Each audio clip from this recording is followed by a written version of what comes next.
धर्मस्थली खालिसपुर के सरजमी पर संत श्री रामाधीन दास गुरुकुल के रजत जयंती समारोह में उपस्थित मंचासीन विद्वतजन, सामने बैठे बटुक और कन्याएं, यहाँ उपस्थित सभी सहयोगी साथियों, जहाँ तक मेरी आवाज जा रही है, सबका मैं इस रजत जयंती समारोह की तरफ से हार्दिक अभिनंदन और वंदन करता हूँ। आज का जो परिवेश है, जहाँ तक हमने आकलन किया है, किसी भी सभा में, किसी भी मंच पर, किसी भी कार्यक्रम में हमारे जितने विद्वत वक्तागण होते हैं अपने अपने विचारों को रखते हैं, लेकिन ठीक उसी से हटकर देखा जाए तो सामने शब्दों को परोसा जा सकता है, लेकिन उस शब्दों का आत्मसात स्वयं नहीं किया जाता है। इसी का कारण है आज गुरुकुल हमारे सामने विलुप्त होता जा रहा है।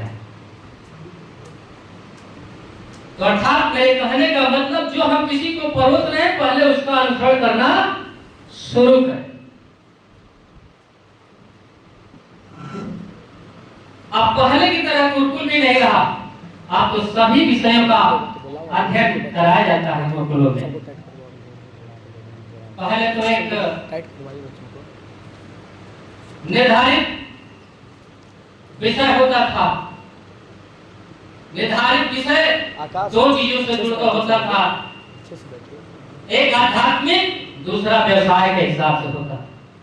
लेकिन समय बदला तो बड़े बड़े गुरुकुलों में बदलाव आया और जो आध्यात्मिक लगाव वाले हैं जनमानस आज भी अपने बच्चों को गुरुकुल में भेजते हैं।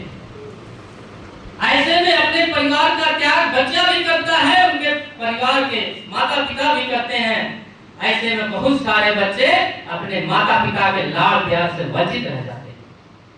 लेकिन वही चीज जब हमारे अच्छे गुरुकुलों में उनके जो आचार होते हैं, प्रचार होते हैं, घर की कमी, माता पिता की कमी का एहसास नहीं होने देते हैं, ऐसे गुरुकुलों को मैं सम्मानित भी करता हूँ, नतमस्तक भी करता हूँ, प्रणाम भी करता हूँ। हम लोगों का सौभाग्य भी है कि हमारे पैतृक निवास और पैतृक मातृभूमि पर मनोज ठाकुर जी ने गुरुकुल की स्थापना किया है। इनका मैं धन्यवाद करता हूँ, बधाई देता हूँ।